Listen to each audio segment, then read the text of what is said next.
Donald Trump, with his characteristic bluntness, unconstrained by diplomatic niceties, has just unleashed a verbal assault that is reverberating across both sides of the Atlantic. He has branded the United Kingdom's decision to hand over the Chagos Islands to Mauritius as absolute stupidity. This is not merely a stray tweet or a fleeting criticism. This is a frontal condemnation striking at the very core of modern Western foreign policy. In the first 15 seconds of absorbing this news, one is forced to confront a brutal reality. One of the free world's most critical military assets, the Diego Garcia base, is being placed on the scales of a high-risk geopolitical gamble. And the former president, who may well be on the verge of returning to power, is warning that the West is shooting itself in the foot right on the threshold of a new era of global power competition. Why does a tiny cluster of coral atolls in the Indian Ocean cause such an uproar in Washington and confusion in London? Look at the map, not with the eyes of a tourist, but with the mindset of a military strategist. Diego Garcia is not just rock and sand. It is an unsinkable aircraft carrier. It is the vital logistical fulcrum for U.S. Air Force long-range bombers, a haven for nuclear submarines patrolling deep waters, and the all-seeing eye monitoring movements from the Middle East to the South China Sea. When Trump employs the word stupidity, he is not just scolding Prime Minister Keir Starmer, he is questioning the sanity of a Western doctrine that prioritizes symbolic gestures of decolonization over the cold, hard realities of national security. We are witnessing a fracture in strategic thinking. On one side lies the realist camp, represented by Trump and critics of this treaty, who see the specter of China lurking over Mauritius's shoulder. They argue that despite the commitment to lease the base back for 99 years, legal sovereignty, once transferred, creates vulnerabilities that cannot be plugged. Remember Hong Kong. How quickly did promises of autonomy and stability evaporate under pressure from Beijing? Can Mauritius, a small nation with debts and development needs, resist the gravitational pull of China's Belt and Road? This is the question that critics argue London has naively sidestepped. The global fury ignited by Trump revolves not just around an archipelago. It reflects a deeper anxiety about the retreat of the West, that the United Kingdom, once the empire on which the sun never set, is now willing to relinquish sovereignty over such a strategic position in exchange for applause at the United Nations General Assembly, is viewed as a symptom of civilizational fatigue. Trump, with his acute political instinct for raw power, has struck this sensitive nerve. He is telling American voters and allies alike, why are we handing an advantage to our adversaries just as the game is becoming its most heated? But the story does not end with criticism. It opens a disturbing scenario for the special relationship between Britain and America. If Trump is re-elected, could this treaty be torn up?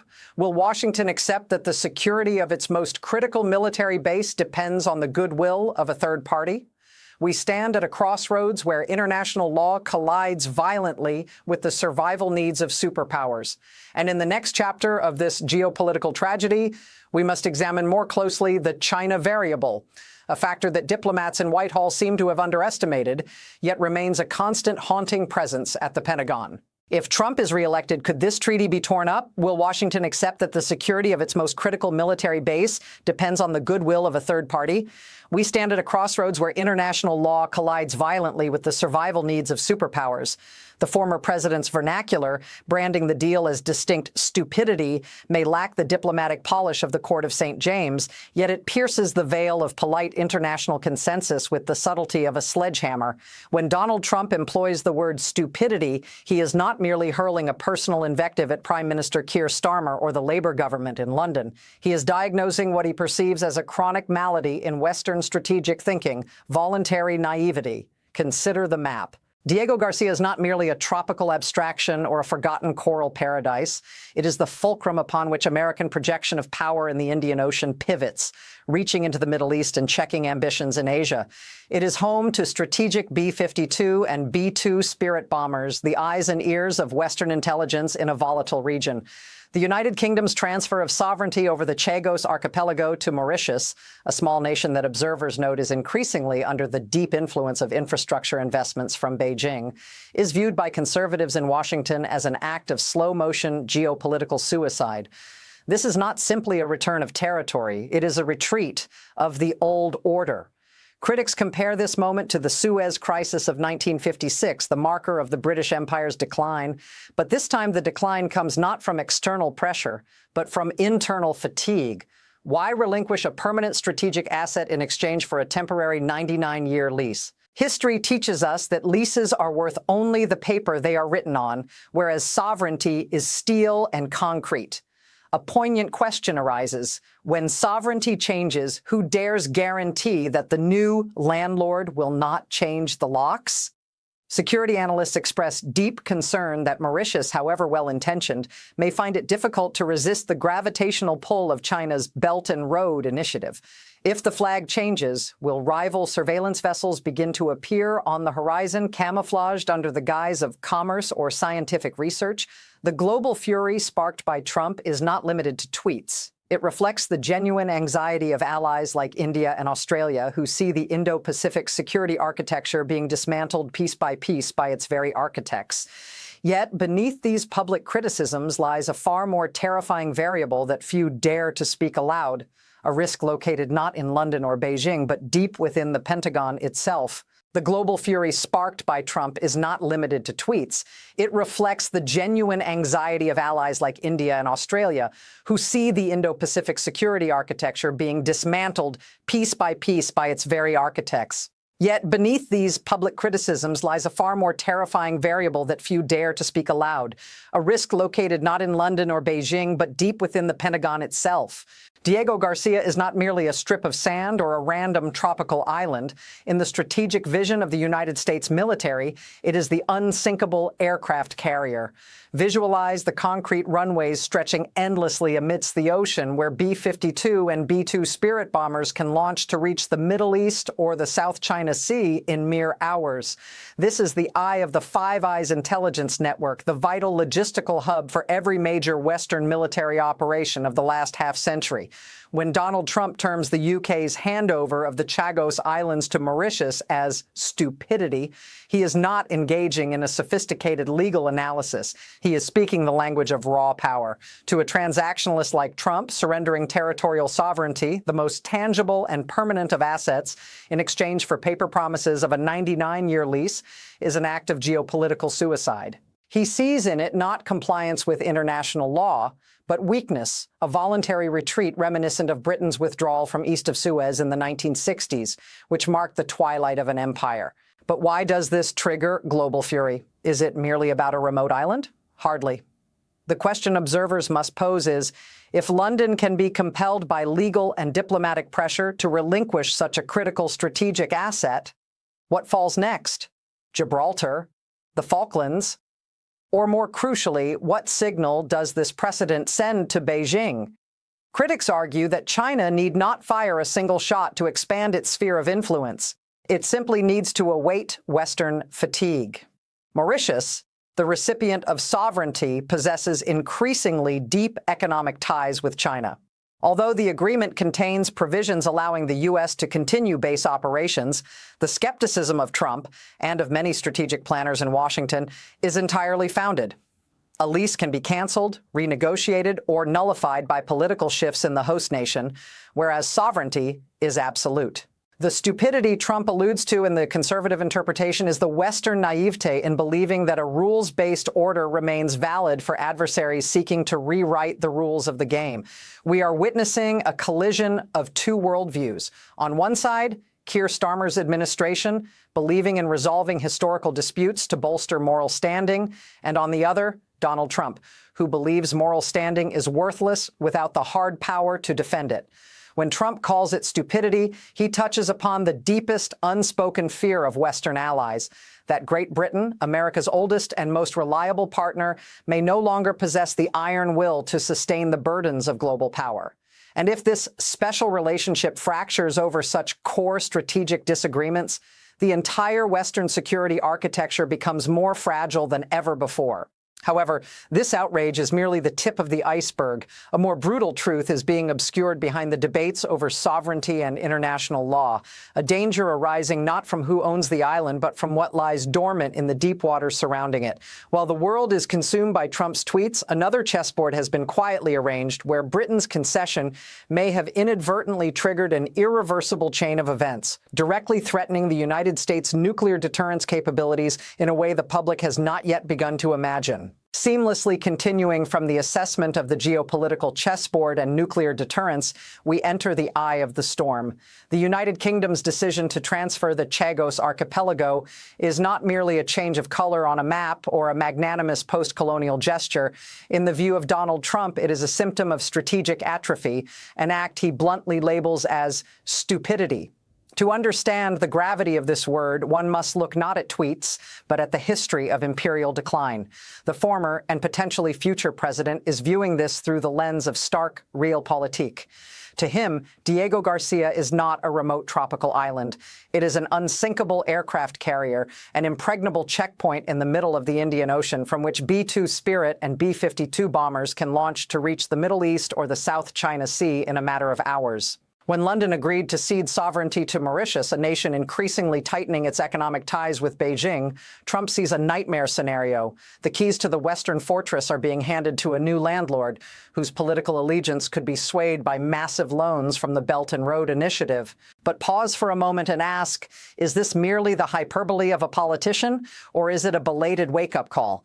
Military observers point out that while the agreement includes a clause allowing the U.S. to continue operating the base for 99 years, diplomatic history is littered with papers of commitment torn up when the wind changes. Trump compares this move to the handover of Hong Kong, an event hailed at the time as a triumph of diplomacy, but now viewed by conservatives as the prelude to the loss of Western influence in East Asia. He argues that once you relinquish sovereignty, that is, ultimate ownership, you are placing your national security at the mercy of international law, something that great power competitors frequently ignore. The image of American soldiers stationed at Diego Garcia, now having to operate under the flag of another nation, creates a significant psychological pressure, a strategic naivety that critics argue is eroding superpower status. The global fury sparked by Trump is not confined to Washington or London. It ripples out to allies in the Indo-Pacific. They are wondering if the UK and US are willing to concede such a critical strategic asset in the name of decolonization. How solid is the commitment to defend other allies? This is a matter of perception and trust. In Trump's eyes, weakness invites aggression. He views the Chagos deal as a self-inflicted crack in the Western rampart, a fissure that China appears to be patiently waiting to exploit. However, far more disturbing than these public criticisms is a hidden variable that few are discussing, an existential risk lying deep beneath the ocean surface, where nuclear submarines move in the shadows, and this shift in sovereignty may have inadvertently triggered a new surveillance protocol from adversaries, directly threatening the secrecy of the strategic nuclear triad. In Trump's eyes, weakness invites aggression. He views the Chagos deal as a self-inflicted crack in the Western rampart, a fissure that China appears to be patiently waiting to exploit. However, far more disturbing than these public criticisms is a hidden variable that few are discussing, an existential risk lying deep beneath the ocean's surface where nuclear submarines move in the shadows, and this shift in sovereignty may have inadvertently triggered a new surveillance protocol from adversaries directly threatening the secrecy of the strategic nuclear triad. This is not merely a diplomatic transfer of deeds. It is viewed by the president-elect as a voluntary amputation of strategic reach. To understand the visceral nature of this global fury, one must look past the headlines and stare directly into the mechanics of power projection. Diego Garcia is not a resort. It is the footprint of freedom, a stationary aircraft carrier from which B-2 bombers can launch into the heart of the Middle East or the fringes of the Pacific without the permission of fickle allies. When Trump labels the British decision stupidity, he is articulating a classic realist doctrine. Possession is the only law that matters in anarchy. The deal, ostensibly designed to adhere to international court rulings and decolonization narratives, strikes the incoming administration as a profound naivety, a trading of hard power for the soft applause of the United Nations General Assembly. But why does this spark such intense fury? Imagine the scene. A U.S. nuclear submarine, the silent guardian of the triad, surfacing in what was once exclusively British-controlled waters, only to find the surrounding maritime zone patrolled by research vessels flying the flag of a nation heavily indebted to Beijing. This is the nightmare scenario keeping Pentagon planners awake. The fear is not that Mauritius will evict the Americans tomorrow, the lease protects them on paper for 99 years, but that the sovereignty shift allows a third party, specifically China, to establish a listening post right next door. It is the proximity of the threat that changes the calculus. We are witnessing what historians might one day call the Suez moment of the 21st century for the Anglo-American alliance. A signal that the old lion no longer has the stomach to hold its territory. Does international law matter more than strategic survival? This is the question driving the wedge between London and Trump's orbit. The British argument is one of legal necessity and moral rectification. The Trumpian counterargument is one of survival and dominance. Critics of the deal argue that by ceding the Chagos Islands, the UK has effectively created a vacuum. And in geopolitics, nature abhors a vacuum, but China loves one. The Belt and Road Initiative has already ensnared nations across the Indian Ocean. Adding the landlords of Diego Garcia to that list is seen by conservatives in Washington as a self-inflicted wound of historic proportions. Furthermore, we must address the optical disaster. At a time when authoritarian regimes are testing Western resolve, from Ukraine to the South China Sea, the voluntary surrender of territory looks, to the realist eye, like a retreat. It sends a signal of fatigue. Trump's rhetoric, sharp and unforgiving, suggests that he sees this not as a localized dispute, but as a symptom of a broader Western malaise, a virus of apology that prioritizes historical atonement over present-day security. The stupidity he cites is the failure to recognize that we are in a new Cold War, one where geography is still destiny. Yet, lurking behind the noise of sovereignty and leases is an even more precarious detail, a financial and legal loophole within the agreement that has largely escaped public scrutiny.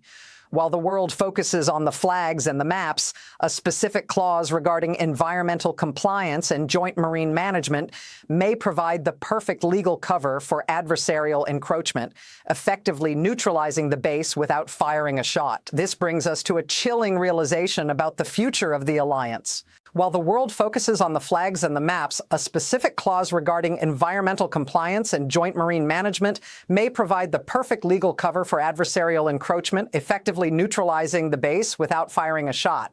This brings us to a chilling realization about the future of the alliance.